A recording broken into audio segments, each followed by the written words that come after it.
las guerras no paren y las batallas se enciendan y los odios se nos crezcan como inmensas cordilleras, aunque nuestras tierras verdes de rojo y sangre se vuelvan.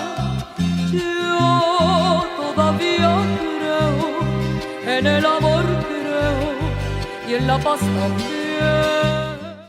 El 19 de abril de 1970 hubo elecciones y todo parece indicar, según nunca se ha probado, no ha aparecido la prueba reina, pero para la historia queda muy fuerte la hipótesis de que esa elección la ganó la Alianza Nacional Popular. Digamos, terminando las 10, 11 de la noche, la victoria era para esa tercera fuerza alternativa y sin embargo el país amaneció al otro día declarando como presidente a un conservador, Misael Pastrana Borrero, que es el papá de Andrés Pastrana, el expresidente que ustedes han oído hablar de él hablar últimamente y que fue el que gestó el proceso del Caguán con las FARC. Y ese hecho precipitó, digamos, una decisión de muchos grupos de tomar las armas y de ahí surgió el M-19, que quiere decir Movimiento 19 de Abril. El Movimiento 19 de Abril surge de esa coyuntura histórica de sentir que no solo el Frente Nacional, sino que a través de incluso el método de unas elecciones, las fuerzas alternativas no se podían abrir paso porque ya había como una decisión de las élites de que solo se gobernaba entre liberales y conservadores. Entonces ahí nace el M-19, lo funda un señor que se llama Jaime Bateman Cayón, llega gente que sale de las FARC, de los dos partidos políticos tradicionales, y crece una guerrilla muy particular. Yo en 1970 pues apenas tenía 5 años. Yo me vinculo al M-19 es 9 años después, en 1979, pero para ese momento, en 1979, ya existían guerrillas, por ejemplo, el ELN, las FARC, el EPL, y ustedes se preguntarán qué hizo que me metiera al M-19 y no a las otras guerrillas. Básicamente esto. Las otras guerrillas eran comunistas, eran marxistas-leninistas en distintas tendencias. El marxismo-leninismo con una ideología política y revolucionaria tiene distintas vertientes y a mí ninguna de ellas me convencía, sentía que no conectaban con el país, cantaban otro himno que llama la Internacional Socialista, la bandera era roja con una hoz y un martillo, no creían en Dios, cuestionaban la religión, bueno, algo en lo que yo sentía que no encajaba. Tomarse una Coca-Cola para ellos era ser imperialista, bueno, una radicalidad muy grande, y el M-19 fue algo totalmente distinto. Fue un proyecto que pretendía no luchar por el comunismo, sino por una democracia, pero más ancha, más profunda, construida de abajo hacia arriba y de adentro hacia afuera. El himno del M-19 era el himno nacional, con todas sus estrofas, no solo las que la élite había, digamos, editado. Y nuestra bandera se volvió la bandera de la NAPO, pero invertida, azul, blanco, rojo. Y toda esa idea de, digamos, de una guerrilla más cercana al pueblo, a lo que somos, a nuestros valores, a nuestras creencias, me hizo encajar perfectamente. Y lo otro es que el M-19 era una guerrilla que inicialmente surgió urbana, después se desarrolló militarmente en el campo, incluido aquí en el Cauca, en el Caquetá, en el Valle, en otras partes. Pero era una guerrilla, digamos, que uno podría decir que era muy nacionalista, y dentro de esa cercanía que intentó con la gente, hacía acciones espectaculares. Entonces se tomaba un periódico. Aquí había un periódico que llamaba El Caleño. Entonces imprimía un periódico y lo distribuía, revolucionario. Se tomaba las iglesias, se echaba una arenga, cogía un transporte de alimentos o de leche, lo llevaba a un barrio popular y se lo daba a la gente. Entonces eso no iba a transformar nada, pues la realidad de exclusión social económica, pero acercaba la simpatía de la gente un poco al estilo de Robin Hood. Entonces nosotros quisimos parecernos mucho al espíritu, digamos, de Robin Hood, que luchaba, digamos, por los pobres. Yo ingreso al M-19 en ese año, 1979. Hay una circunstancia posterior en la que bueno, antes de eso, una de las preguntas que es para ustedes es, en ese momento, todas estas condiciones hacen que yo ingrese a la guerrilla. Habría que preguntarse en qué condiciones, tanto en las ciudades y especialmente en los campos, en las siguientes décadas otras personas ingresaron, si lo hicieron voluntariamente, conscientemente, si fueron reclutados, seducidos por el tema del dinero. ¿Y qué hace que hoy, por ejemplo, en particular muchos jóvenes, se puedan eventualmente vincular, seducidos o voluntariamente a las filas de los grupos todavía irregulares que los hay, llámense disidencias de las FARC, ELN o incluso grupos de narcotráfico. Entonces ese tema de qué hace que las personas vayamos a la guerra es un tema que vale la pena estudiar desde el punto de vista social, económico, cultural, incluso psicológico, ¿cierto? Entonces les cuento la historia mía que es muy particular en un contexto particular. Bueno, les decía que hubo una elección en 1982 y el M-19 quería sabotear esas elecciones y necesitamos algunos explosivos. Nosotros hicimos una operación y sacamos 5 toneladas de explosivos de una cantera que hay aquí en Jumbo, donde se saca piedra para hacer material de construcción, y de ahí tomamos 5 toneladas de dinamita. Y eso generó una operación militar muy grande. Eso lo habíamos hecho 15 días antes de las elecciones. Y la operación militar pues tenía que ver con recuperar urgentemente esa dinamita para evitar, digamos, un desastre el día de las elecciones. Y con eso pues hubo una operación de inteligencia, de capturas. Y en esas caí yo. Yo fui capturado en mi casa por unidades de civil del Servicio de Inteligencia Militar. Le hicieron creer a mi familia que eran de la Policía Nacional. Yo estuve en una condición en donde durante muchos días nunca se supo de mí, digamos, dónde estaba. Y yo no tenía, digamos, de esa dinamita en mi casa, pero la idea era que bajo la tortura uno dijera dónde habían otros compañeros, compañeras y dónde había dinamita. Una de las ideas de los revolucionarios y en la guerrilla es la de que uno se crece ante la tortura y como buen revolucionario nunca dice nada. Y la verdad es que la tortura es un evento muy fuerte. Yo estuve casi 23 días sometido bajo tortura.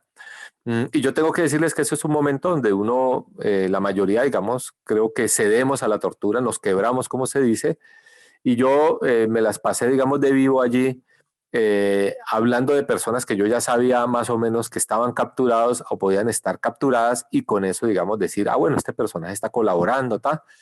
Y cosas, digamos, de ese tipo. Pero, digamos, en términos morales, revolucionarios, pues claramente eso no era coherente con una actitud revolucionaria. De hecho, sí había y hubo ahí mismo en ese cantón de la Tercera Brigada en 1978, un año antes de estar nosotros, un dirigente del M-19 que fue capturado, era de la Universidad del Valle, llamado Jorge Marco Zambrano, que murió bajo tortura allí en ese cantón de Nápoles, ahí sobre la calle Quinta en el sur de la ciudad. Y la muerte es el nombre de esa persona que murió, le dio el nombre a un comando del M-19 que se tomó una embajada en 1980, la Embajada de República Dominicana, y ese comando llamó Jorge Marco Zambrano. Yo estuve pues en esa condición, digamos, de tortura, muy difícil también para otros compañeros, para compañeras, para las mujeres particularmente el escenario de la tortura es muy difícil por todo lo que eso significa en el aspecto de su intimidad, de su sexualidad. No entro pues ahí en detalles. Y terminando, digamos, una semana que había sido muy difícil, a mí me llaman a una reunión, me sacan, digamos, yo siempre estuve aislado, pero me sacan de todo el área donde estaban lo del resto de detenidos. En ese momento no teníamos asistencia jurídica, debieron habernos puesto en manos de abogados defensores y nada de eso había ocurrido porque estábamos bajo esa figura del estado de sitio, del estatuto de seguridad.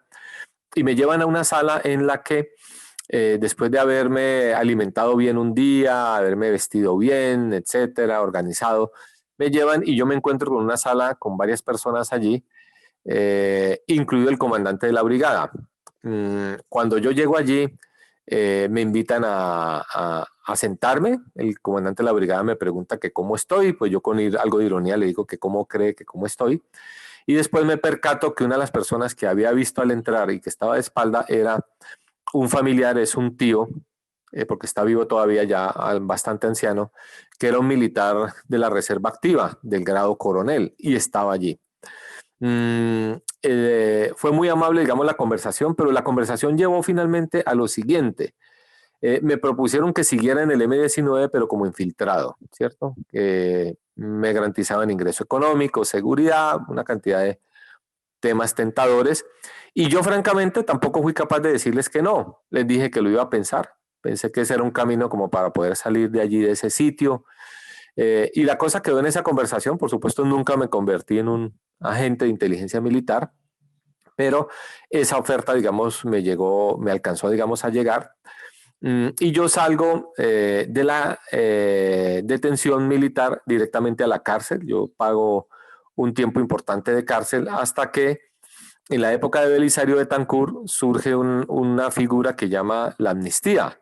Belisario Betancur estaba metido en el empeño de hacer un acuerdo de paz con las guerrillas, incluido el M-19, y saca una amnistía general, y en esa amnistía yo salgo de la cárcel. Yo había sido sometido a juicio militar porque en ese momento los tribunales no eran civiles para los casos de orden público, sino había algo que llamaba la justicia penal militar, que aplicaba no solo para los militares, sino también para los civiles, en los casos pues, de orden público solamente. Yo salgo y la decisión mía, yo le había prometido a Dios que si salía de la cárcel, yo dejaba el tema de la guerra y me dedicaba a otras cosas, incluido a servirle. Y la verdad es que hice algo distinto, y es que volví inmediatamente a la guerra, pasé por la casa, saludé a mi mamá. Ella había sufrido muchísimo, murió hace 2 años con este tema de la guerra, mi participación en la guerra. La primera vez que se dio cuenta que yo estaba en algo raro era estando en Santa Librada, sin estar todavía en el M-19, y es que me encontró casi unas 50, 70 bombas Molotov debajo de la cama. Sufrió mucho. Yo al final lamento mucho el dolor que le produjo mi presencia en todos estos temas. También entiendo que la vida nos coloca en situaciones y que todo tiene un propósito superior y un lugar al que vinimos, digamos, a recorrer en esta experiencia humana, pero no dejo de lamentar el sufrimiento de ella, de mi padre, por supuesto de mis hermanos también.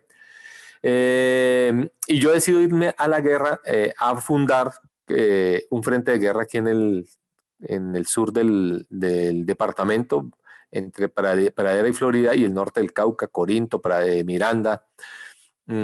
Y es el primer frente de guerra en el occidente que el M-19 crea ruralmente. Allí se asentó una fuerza que lideró particularmente Carlos Pizarro, el dirigente del M-19, que después murió después de haber firmado el acuerdo de paz. Y ahí me forjo en una experiencia militar de algo que llamaban las fuerzas especiales, y generamos un frente de guerra muy importante. Hicimos muchas acciones, muchos combates, tomas, etcétera, hasta que Belisario Betancur en 1984 concreta un acuerdo de paz con el M-19, el inicio de unos diálogos, y se inicia una tregua. Y esa tregua implicó que el M-19 se acampamentara en el filo de una cordillera que llama Yarumales, está arriba de Corinto, y ahí nos acampamentamos. Y ese tema de un acuerdo posible de paz con el M-19 no era bienvenido entre los militares, a pesar que Belisario Betancur, el expresidente, tenía mucho compromiso con esa propuesta, y finalmente el ejército decide asaltar el campamento nuestro. Eso significó el rompimiento de la tregua, pero también un gran fracaso militar, porque nosotros nos habíamos preparado muy bien en ese campamento con refugios antiaéreos, hospitales bajo tierra, trincheras, minas en los alrededores del campamento. Era un campamento muy fortificado, habíamos tal vez unos 400 combatientes, y era inmenso el campamento a lo largo del filo de esa cordillera, y el ejército intentó más de un mes asaltar el campamento y no pudo. Tuvimos algunas bajas, por supuesto, pero el ejército nunca pudo, ni con sus fuerzas especiales ni los bombardeos aéreos, desalojarnos de allí. Esa fue una victoria militar nuestra, pero en esos bombardeos yo soy herido gravemente. Hay un periodista que toma una foto, porque los periodistas visitaban mucho el campamento, y está un compañero sacándome, digamos, de una trinchera muy mal herido, y es una foto que gana un premio de periodismo nacional, el Simón Bolívar, en esa circunstancia, justamente porque él estaba ahí cubriendo el bombardeo. Yo salgo herido, soy atendido en el hospital departamental acá, bajo cuidados, digamos, particulares. No se me captura porque hay como una presencia de la Cruz Roja y de entidades internacionales cuidando, digamos, de mi seguridad. Y salgo clandestinamente del hospital, y tomo una decisión nuevamente de volver, digamos, a la guerra. Entonces yo me reincorporo de nuevo al Cauca, a la dinámica militar. Ya en algún momento se había reacordado la tregua, digamos, de nuevo. Todo ese proceso de paz con el M-19 termina muy mal, porque el M-19 al final siente que ha sido traicionado y de esa firma de esa paz en el 84 todo deviene o termina en el asalto al Palacio de Justicia que hizo el M-19, que fue un intento como un intento loco, delirante, inaceptable, como de hacerle una especie de juicio en la Corte Suprema al presidente Belisario Betancur por no haber asegurado seguir adelante con el proceso de paz. Eso termina muy mal, yo creo que fue el hecho decisivo que en el M-19 nos marcó, primero, que la gente ya no nos acompañaba en simpatías con ese tipo de acciones, y segundo, nos dijo que el camino que había que iniciar, estamos hablando de 1985 en adelante, tenía que ser la búsqueda, digamos, de una solución negociada del conflicto armado. Ahí nos dimos cuenta en el 85 que eso iba a terminar en una negociación de paz, que la guerra no era posible ganarla, y menos aún cuando mucha gente que antes expresaba simpatía y apoyo por nosotros nos dijeron, oiga, no, ustedes ya fueron muy lejos y así no, así no. Y eso nos mandó una señal. El M-19 tenía muchas relaciones con artistas, con intelectuales, con líderes sindicales, populares. Mucha de esa gente eran militantes nuestros, cercanos. Bueno, en fin. Y después del tema del Palacio de Justicia surge un llamado para que un grupo muy pequeño, éramos 9 combatientes, fuéramos en apoyo a unas operaciones militares en una guerra en África. En ese momento era Libia. Libia tenía una guerra contra Francia en el norte de África.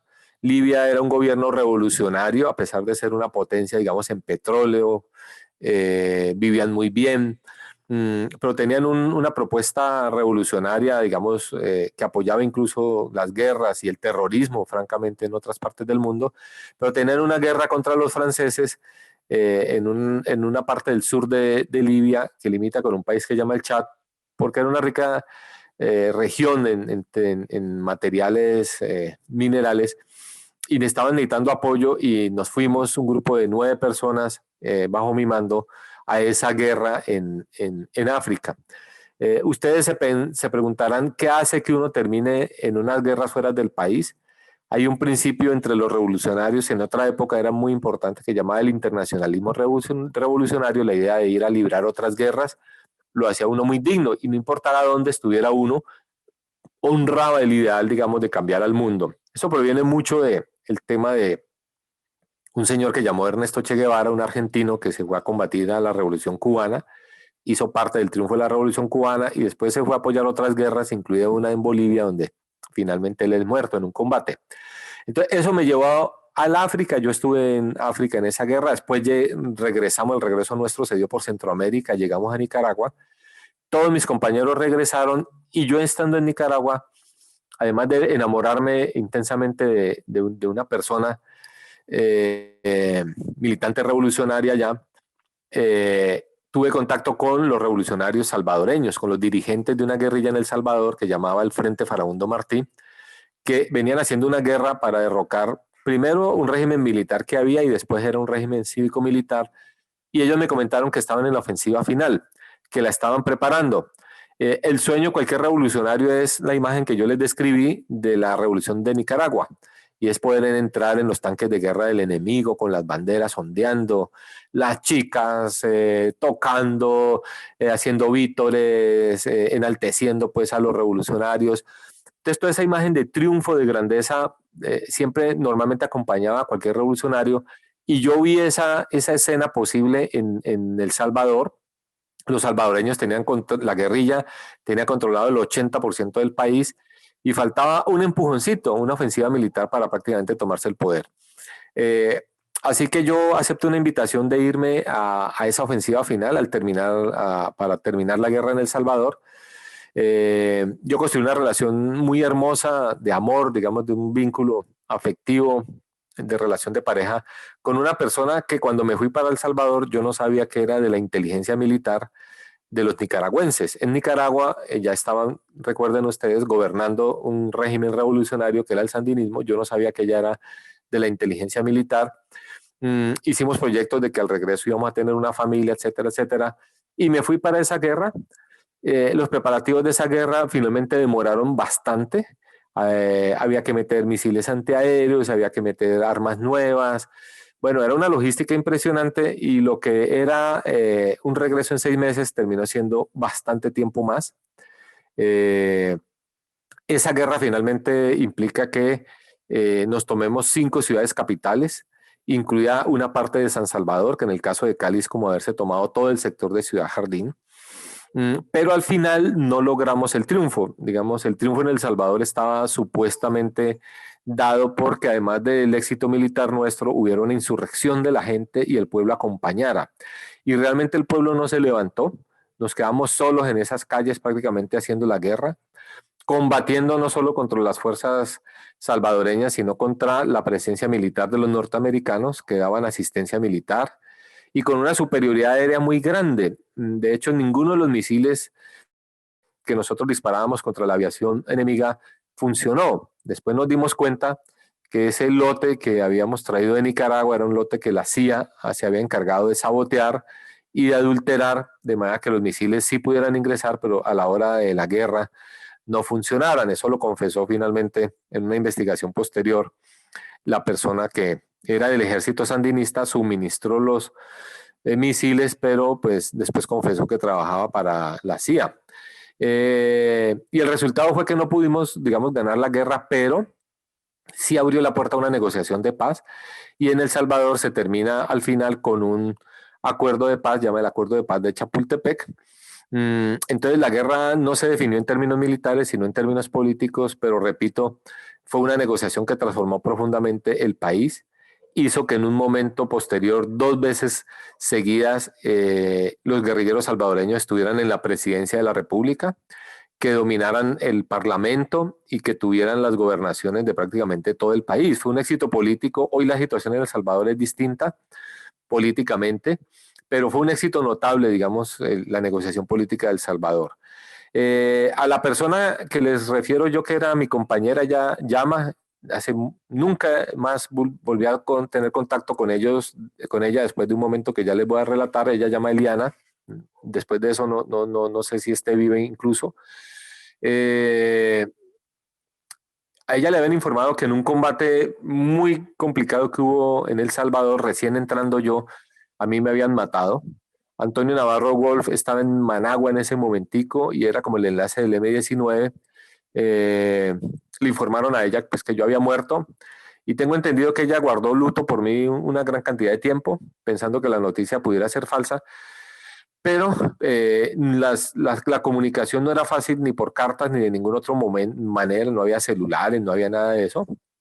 Yo a ella le continué escribiendo cartas, pero le llegaban a un sitio en donde ella ya no vivía, de manera que ella durante mucho tiempo pensó que realmente yo estaba muerto. Cuando yo salí de la guerra en El Salvador, ya se estaba iniciando el acuerdo de paz, el M-19 ya había firmado en 1990 el acuerdo de paz estando yo en El Salvador. Entonces yo dije, no, pero si yo vengo a aprender de las guerras también aquí para llevarla para Colombia y el M-19 ya firmó la paz, pues yo qué hago aquí. Entonces decidí salir de la guerra y quedarme en Nicaragua. No pensaba regresar a Colombia y cuando yo di una vuelta muy grande por el México con pasaportes falsos, uno siempre se mueve pues con pasaportes falsos y todas esas cosas. Y llegué a Managua y llegué en la búsqueda de Eliana. Yo toqué a la puerta de ella y me dijeron no, que ahí no vivía. Después a través de otras formas, porque ella fungía también en lo civil como una dirigente sindical del magisterio, pero era agente de inteligencia militar. Me las arreglé para saber dónde vivía, entonces yo fui hasta la casa de ella, había comprado cosas de ropa de bebé y todo porque íbamos a formar el hogar, yo asumía que las cartas las había recibido y cuando toqué a la puerta ella abrió y bueno, la imagen es muy dolorosa para mí en principio porque ella sale y yo creo que le faltaban muy pocos meses para llevar a feliz término su parto, estaba en embarazo. Fue un momento muy complicado porque literalmente ya no creía ver lo que estaba viendo, yo estaba enfrente con ropa de bebé, pero yo pensé que era para nuestro bebé, ese bebé por supuesto que ella estaba esperando era obviamente de otra persona ya, y ella no creía que pudiera estar vivo, fue muy difícil.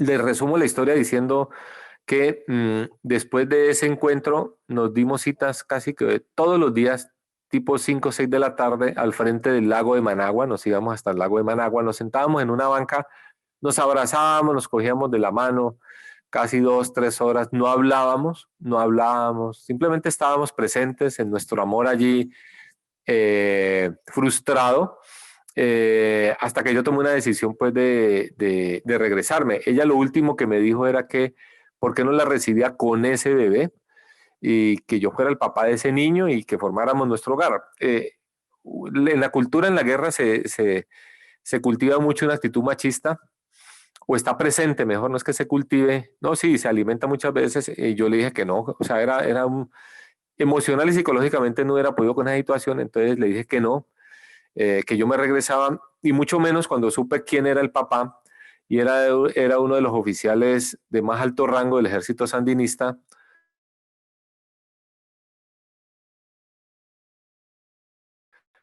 conocido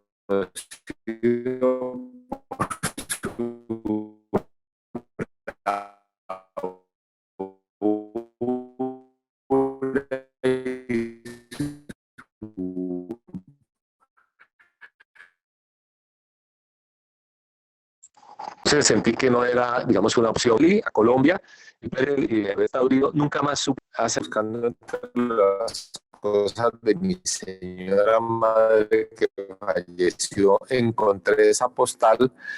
Y es que para llegar al norte de África dimos una vuelta muy grande, cada uno la daba a su África y no podíamos salir de los hoteles. Yo tuve, por ejemplo, una escala de 8 días en Moscú y nunca salí del hotel. Imagínense lo bonito que hubiera sido conocer Moscú. Era una época donde la guerra fría entre la KGB y la CIA podía implicar que lo capturaran, lo secuestraran y lo mataran a uno.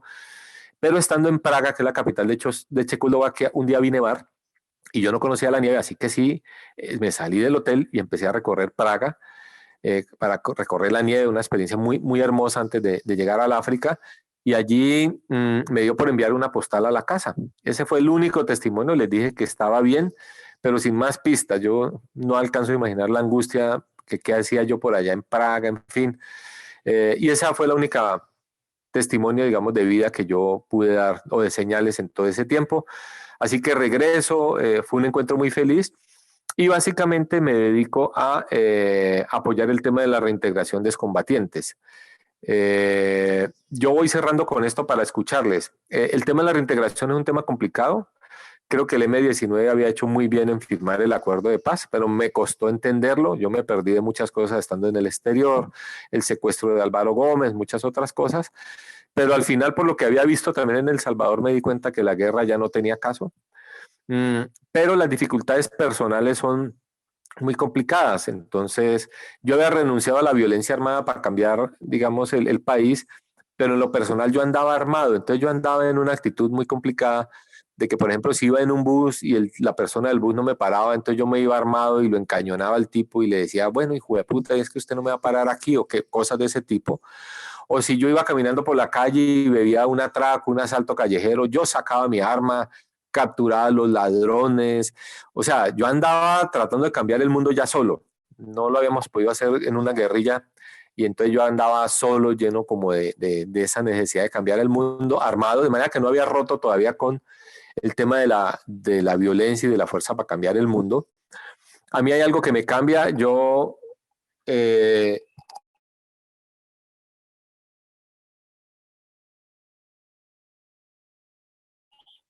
yo perdón que me entró una llamada, vio muchísimo, llamaba Guadalupe Reyes Flor. Ella tuvo algún nivel de cercanía con el M-19, construimos una relación que no fue fácil, básicamente por las dificultades mías de la proveniencia de la...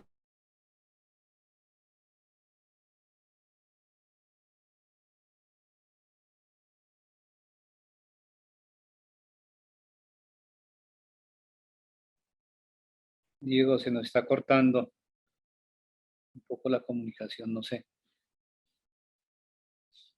No sé si para ustedes también se les ha cortado. Sí, profe. Sí, profe. Bueno, esperemos a ver si se recupera. Es decir, nos perdimos de una guerra, parte dificultades emocionante. para amar, bueno, mucho amor y mucho compromiso. Diego, Ese accidente de tránsito Diego, es que se nos está cortando la comunicación. Nos perdimos de la... ¿Allí me escuchan? Sí, sí, nos perdimos, por lo menos, nos perdimos este desenlace de cuando ustedes van y se cogen de la mano a la orilla del Gran Lago en Nicaragua. Y bueno, y entonces cuando usted definitivamente dice que no puede aceptar a Eliana pues con su bebé, allí nos perdimos, empezó como a cortarse, nos perdimos eso Bueno, tan no, emocionante. sí, no, retomo rápidamente. Yo entonces tomo la decisión de regresar a Colombia. Lo hice, no sé si esa parte la alcanzaron a escuchar, básicamente porque el esposo de ella y papá de ese niño era un altísimo oficial del ejército sandinista, conocido por su bravura y por sus capacidades militares, y yo en ese problema tampoco me iba a meter, Diego, pero qué sobre pena todo, interrumpirte. Nosotros sí, quedamos fue en la parte cuando ya conociste a otra persona que, vale, vale. listo, no, entonces saltemos a eso, de pronto el profe tuvo ahí dificultades para escuchar esa parte. No, entonces yo conocí a Guadalupe, ella fallece y yo me meto en una experiencia, digamos en términos religiosos, eso se llama una epifanía. Es un estado de lo milagroso, es como un estado elevado de conciencia en el que uno mira alrededor y la naturaleza, los sonidos, los colores tienen.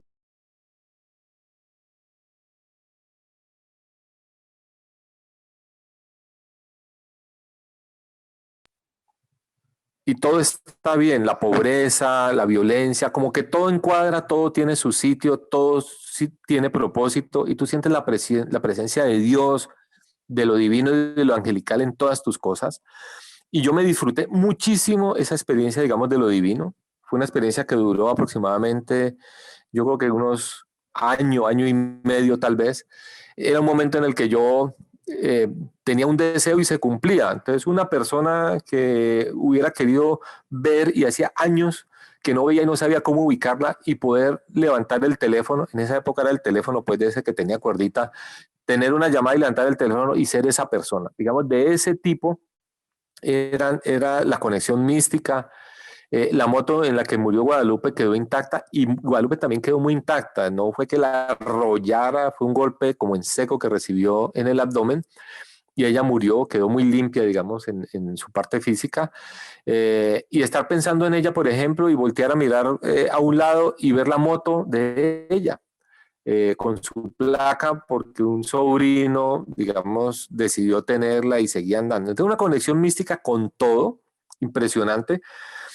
Y en eso me puse a indagar un tema que es de ciencia que llama la física cuántica y por puro interés propio particular me fascinó porque encontré una experiencia de cómo entender la realidad que es absolutamente distinta de lo que uno ve en este nivel de la experiencia cotidiana al nivel más trascendental de cómo se configuran las partículas subatómicas, esa realidad que subyace allí, de posibilidades, de incertidumbre, espacio vacío, una cosa loca.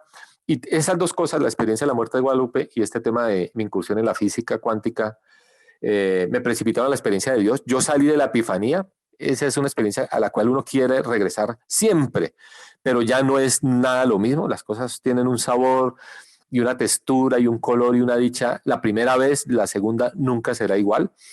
Y renuncié a la idea de volver allí y empezar un camino propio, digamos, de la búsqueda de la experiencia de Dios. Yo no milito en ninguna religión, en ninguna opción.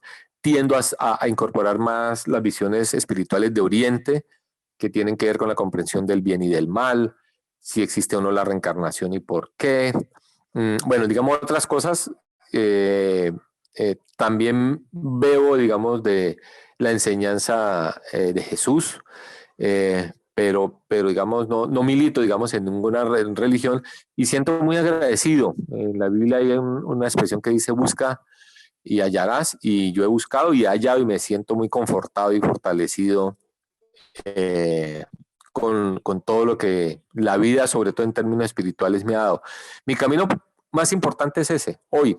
Y desde allí lo que pueda hacer para ayudar a construir paz, a resolver conflictos, a fortalecer experiencias y procesos de reconciliación. Escribo en ADN, a veces en El País, me sacan en televisión. todo lo pongo en manos de Dios como parte de un atributo que me dio para que pueda servir a la causa, digamos, de la transformación. Yo dejo ahí porque ya me fui de largo y para eso hay un libro que espero poder compartirles y escucharles con todo Diego, gusto. Y una gracias por cosita, la atención. gracias a usted, Diego. Una cosita, es que por lo menos a mí se me perdió. Tú conoces a Guadalupe y Guadalupe tiene un accidente de tránsito y ahí es donde entras en este estado de epifanía. No, no me quedó claro allí. Sí, es la muerte de ella.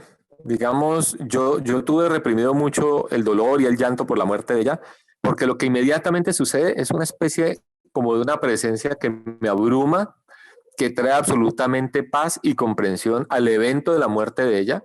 De hecho, yo recuerdo que algunos amigos me decían, porque el conductor de esa volqueta que la atropelló parece que estaba ebrio, entonces algunos me dijeron, no, ese hijo de puta, hagámosle algo, matemos a ese hijo de puta.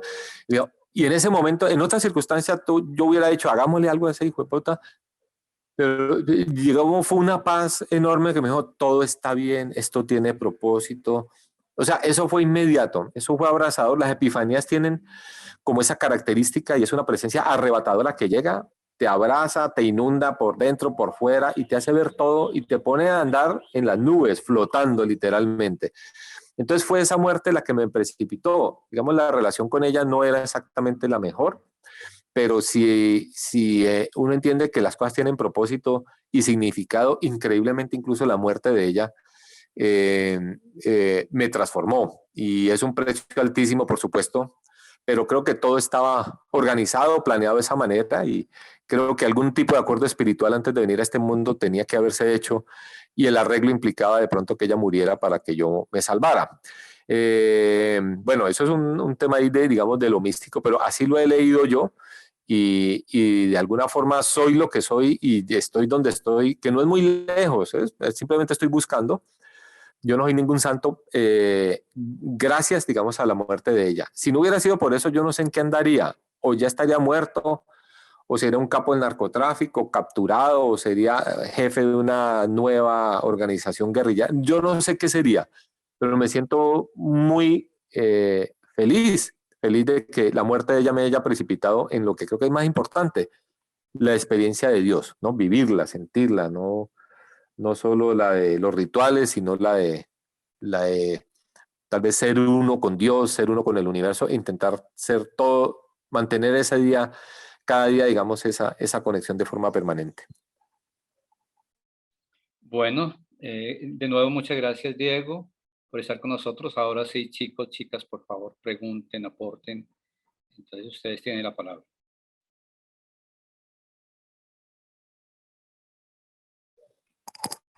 Sin miedo. Yo tengo algo que preguntar. Buenos días, mi nombre es Vanessa. Yo la verdad estuve pensando mucho cómo iniciaste pues esta conversación y me causa mucha curiosidad el hecho de que vienes de una familia que para ese momento es, digamos, normal, algo tradicional más bien, que es papá, mamá, hermanos. Entonces, siento que me causa mucha intriga cómo surge este pensamiento tuyo tan revolucionario, apenas a los 14 años, y me parece extraño también porque digamos que si hacemos una comparación actual, se ve mucho este tema de la inmadurez, las creencias y todo ese tipo de cosas, entonces me gustaría saber hasta qué punto te influenciaste o más a fondo cuál era tu pensamiento en ese entonces, porque ahora si uno ve ese tipo de cosas es muy extraño.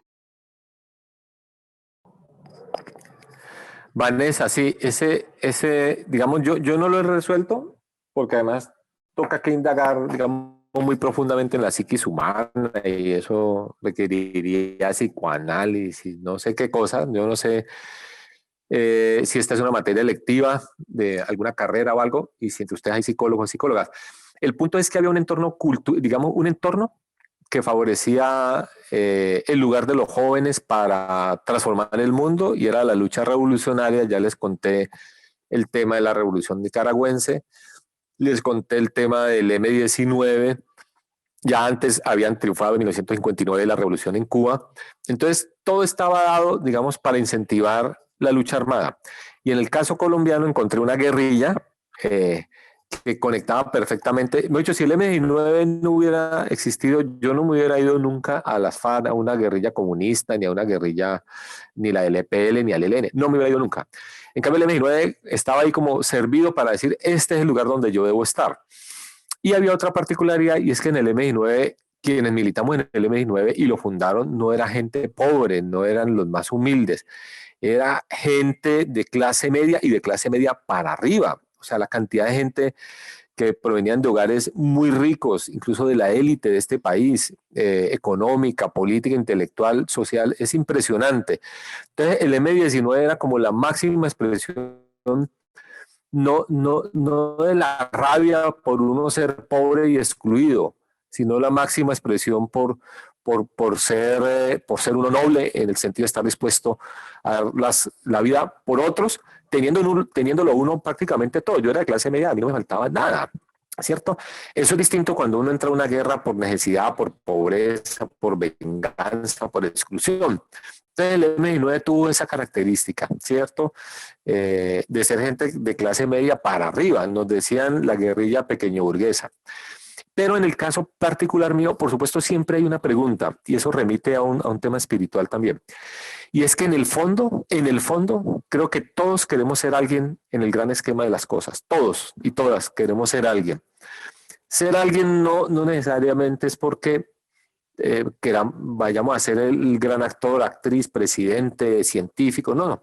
Simplemente porque queremos saber que hay un esquema que organiza toda esta existencia y que en ese esquema nosotros somos importantes, somos alguien. Y yo creo que en lo personal yo estaba necesitando ser alguien. Y eso fue lo que estuvo a la mano y ahí me tocó. Entonces hay una dimensión también emocional, psicológica, incluso espiritual, que tienen que ver con el lugar de uno en el gran esquema de las cosas. Ese lugar, por supuesto, tiene lugares más positivos, de paz, de amor, de otras cosas. La guerra nunca será el lugar para ocupar uno y hacer parte del esquema de las cosas. Pero como la realidad es muy compleja, muy dinámica, todo está conectado con todo, tiene propósito, pues ahí me tocó a mí. Gracias, Vanessa, por tu pregunta. Preguntas, por favor, aportes. Diego, este es una materia de comunicación social. Entonces, todos son comunicadores, ya están prácticamente terminando su carrera. Listo. ¿Quién debe preguntar, por favor? ¿Me escuchan bien? Sí, señor. Michael. Sigue. Buenos días, Diego. Mucho gusto. Mi nombre es Michael y me gustaría saber cuál es su opinión acerca de cómo ha habido el país y cómo ha habido usted, por ejemplo, el tema del acuerdo de paz. Bueno, eso sería motivo de una conversación muy larga, pero ni más faltaba. Voy a responder rápidamente. Yo creo que aquí ha habido distintos intentos de acordar la paz. En la década del 90 se hizo la paz con el M-19, el EPL y 3 grupos más. Y sin embargo eso no trajo la paz al país, quedó por fuera las FARC y el ELN en ese momento. Yo creo que fue importante el acuerdo de paz con las FARC. Entiendo las objeciones que muchas personas tienen al acuerdo de paz con las FARC. Si uno lo compara en los términos en los que se combinó, por ejemplo, todo el tema de justicia con los paramilitares. Ya más antes del acuerdo con las FARC había un acuerdo de sometimiento a la justicia, no de paz, pero sí de sometimiento a la justicia con los grupos paramilitares. Y sin embargo, con este acuerdo de paz no fue posible, no sé si fue una decisión, yo nunca he tenido claro eso de por qué no hacerlo al mismo tiempo con el ELN, y entonces se quedó el ELN por fuera, digamos, de esa ecuación. Pero además el acuerdo de paz llegó en un momento en el que en vez de unirnos en la posibilidad de transformar el conflicto y superarlo, terminó dividiendo al país. Esa división del país tiene origen no en el acuerdo de paz. Yo creo que el acuerdo de paz es una expresión de la división que tenemos en el país, porque si uno mira cosas que hubo antes del acuerdo de paz, como por ejemplo, yo recuerdo estas movilizaciones cuando la ministra Gina Parodi habló de la cátedra de equidad de género, y entonces empezaron a surgir en este país distintas visiones de la economía, de los valores, del costo para asumir un proceso de paz. Y todo eso ha entrado en una colisión muy desafortunada porque, por supuesto, la diferencia es importante, no tenemos que estar de acuerdo en todo, pero la paz no ha sido la posibilidad, como ocurrió, por ejemplo, en Sudáfrica y en otras partes del mundo, no ha sido la posibilidad de acordar una visión compartida sobre mínimos comunes. Entonces, estamos en medio de una fractura impresionante, nos está impidiendo y negando opciones de desarrollo, está haciendo que se reproduzcan nuevas formas de violencia. Yo soy de los que que con el acuerdo de paz con la FARC, no obstante, 14.000 hombres y mujeres que dejaron las armas, la dificultad para un nuevo ciclo de violencia, con disidencias, con el ELN, que todavía no hay acuerdo de paz con él, con temas de narcotráfico, una situación incluso mucho más compleja que las violencias anteriores, no alcanzan a impactar todavía en la ciudad de la misma manera como la vez anterior, pero yo creo que estamos en el comienzo de un nuevo ciclo de violencia.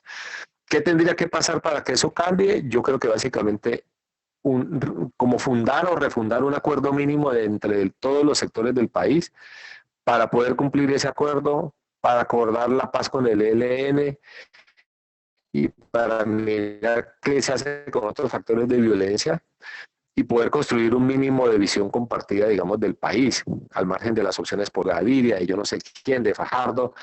Creo que este país deberá trabajar urgentemente ese acuerdo mínimo para favorecer eso. Sin eso, creo que vamos a tener una situación muy difícil y en medio de todo este estallido social y de inconformidades que siguen sin resolverse, esta élite, este país, tiene una enorme dificultad para transformarse, para cambiar, para ser generoso.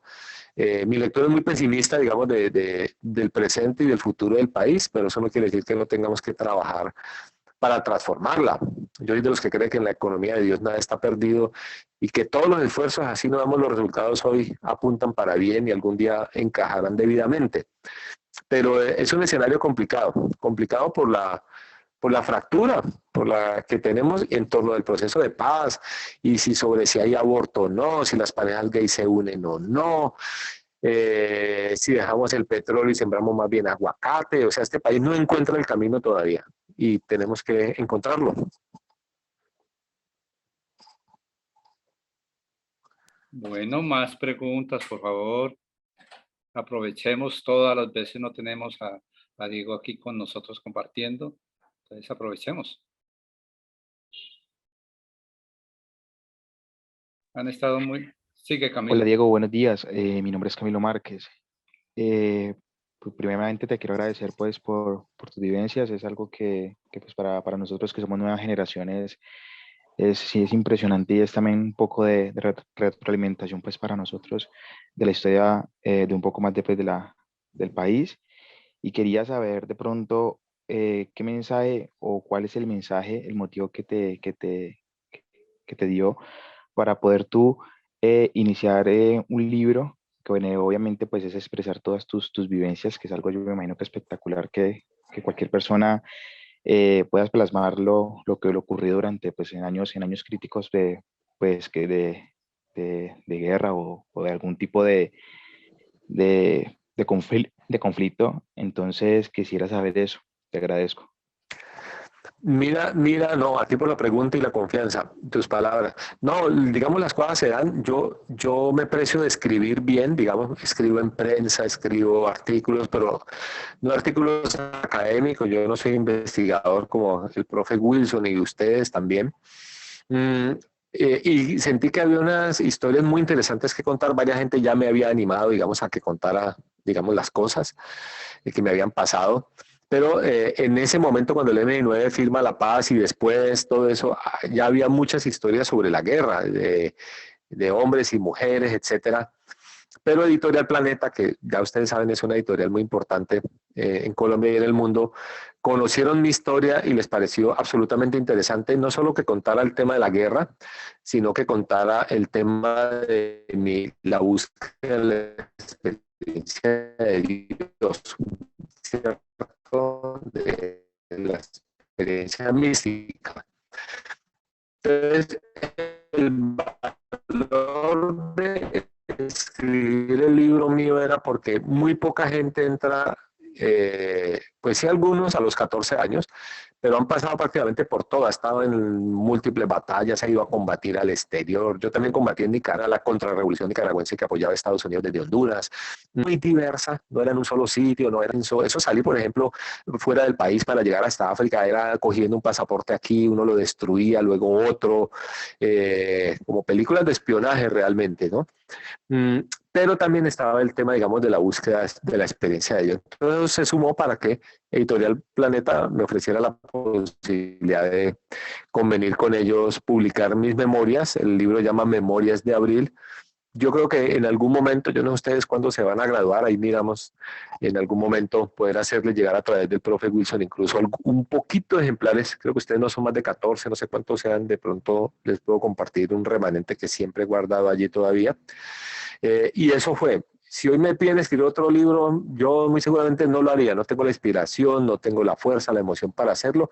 Es como un momento que llegó, entonces tuvo que ver con eso. Un momento, creo que la vida está organizada también por momentos y uno a veces se encaja en esos momentos y se pilla las cosas. Es como el llamado a la experiencia también de Dios. Uno puede estar viendo el llamado de Dios todo el tiempo porque además lo existe, está al frente de uno, más cerca que la próxima respiración, y sin embargo uno no lo ve.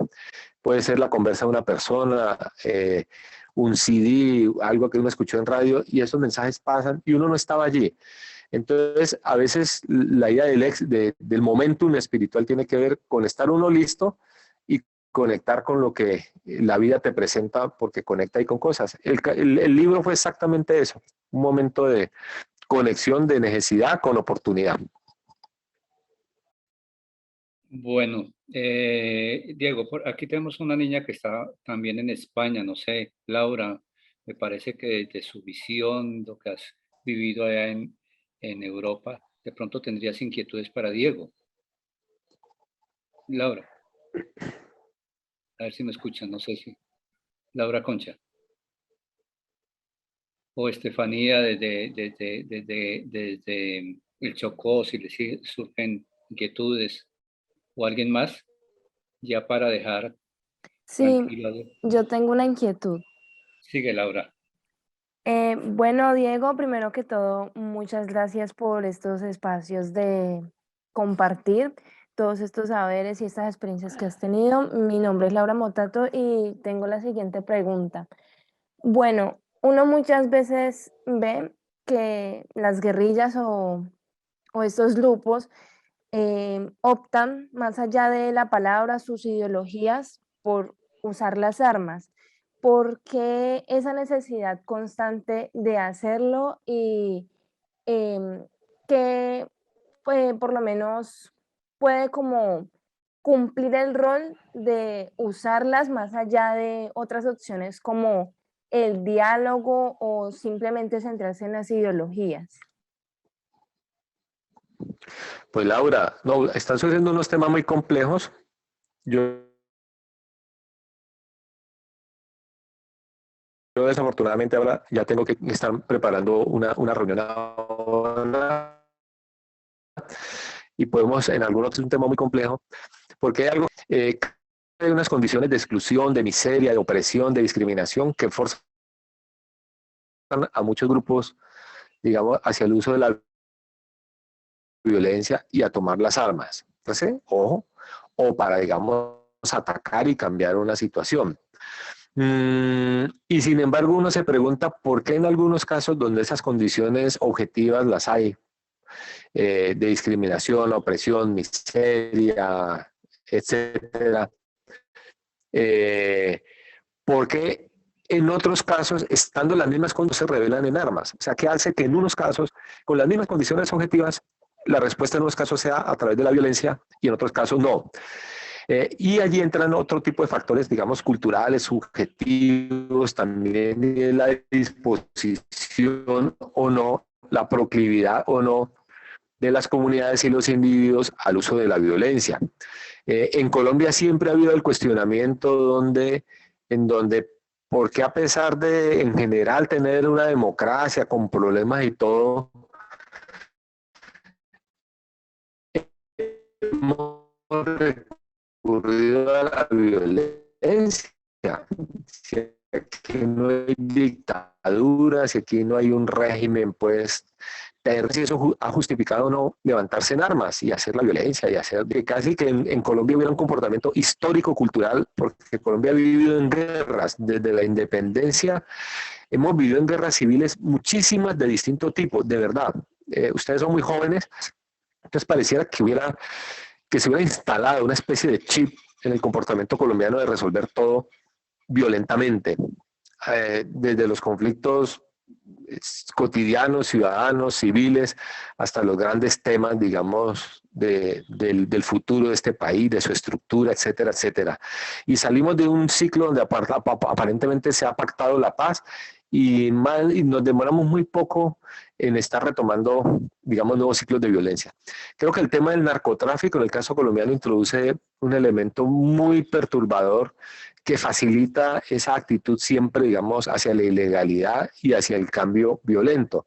De manera que quienes reclamamos que el camino sea la transformación positiva y pacífica de los conflictos, nos toca remar casi contra la corriente de la realidad, que nos dice que es a las malas, a las balas y digamos como las cosas se pueden resolver.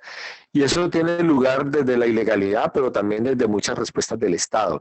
Entonces estamos de nación, de el acuerdo sobre lo que nos podemos unir y de cómo administramos las diferencias, las tramitamos positivamente.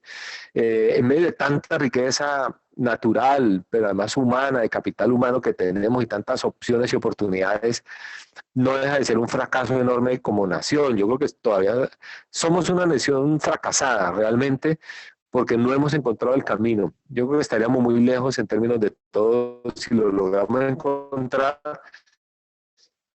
Y les repito, la idea es que no desfallezcamos, yo les recorrerlo y sustentarlo, lo puedan favorecer ustedes todo el tiempo con lo que piensen, con lo que digan y sobre todo con lo que hagan. Pues Diego, sabemos que tienes que pues ya prepararte para otras cosas. Quiero agradecerte en nombre del grupo, en nombre de la universidad. Esa ha sido un aporte extraordinario, un aprendizaje pues en vivo y en directo de alguien que ha vivido una realidad que, como usted lo dice, la realidad de nuestro pueblo colombiano. Pues cuando hay paz, las nubes negras se van, podemos ver más allá de las estrellas, y brotará el corazón y la tierra, los frutos y las ideas que harán la patria más buena. Yo todavía creo, en el amor creo y en la paz también.